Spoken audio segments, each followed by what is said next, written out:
good. He couldn't even stand up. I was in ready to go and try and help him get in.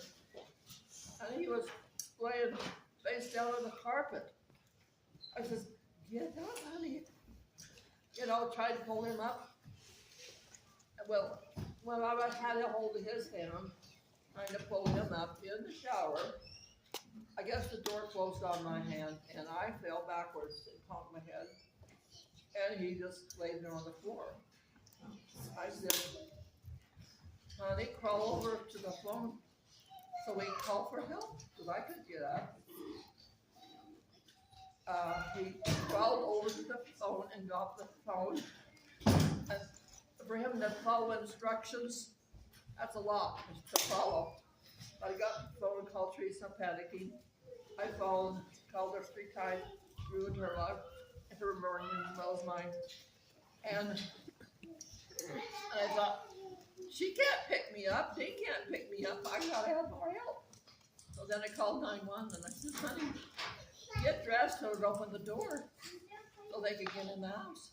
He dressed himself after being on the carpet and got the door open. And I said, honey, he came back. I said, get me a robe so I can cover myself. Well, he got me a little puny brown towel. The only one I see is never party yourself. And I said, a robe. So then he got me a robe, and I barely got that on when the fireman got there. That was 4 things I told that man, and 4 things he did that he wasn't able to understand or fulfill, and he did it. He did it. We went to the doctor that afternoon, that evening. Doctor didn't say he was going to die in 4 days. We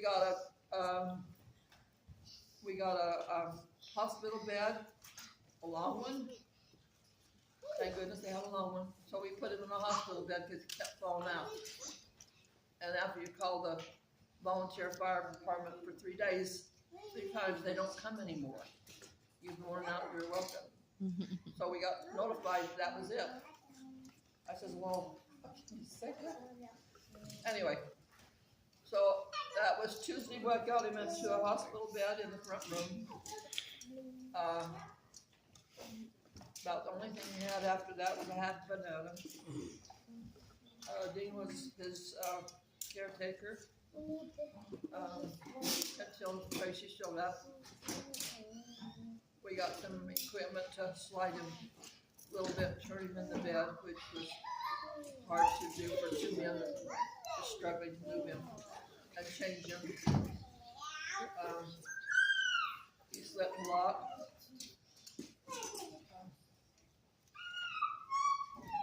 We stayed with him. We took turns. Mandy was there one night, I was there one night, Tracy was there one night. And Thursday morning, this is just 4 days, kid, and just shortly after 11, sleep.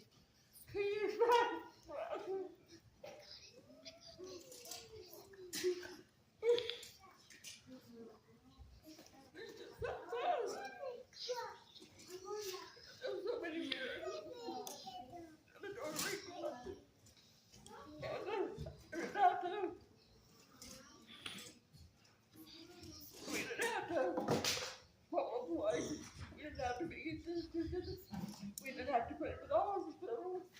We didn't have to ambulance to get me in him. It was so many blessings. It was peaceful, sweet, and a lot of love there, a lot of family. Tara made it. Linda missed it by half an hour. Todd missed it by 2 hours. Tracy and Teresa and Dean and Tara were there when he passed away. And it was kind of a sweet time. None of the turmoil, none of the trauma, none of the whoops, she died in an accident or something like that. It was just, he was, so he took his last breath and the color just drained down in his face, and that was it. Anybody want to say anything about that? Teresa, you were there. It wasn't terrible. No, it wasn't. It was one of the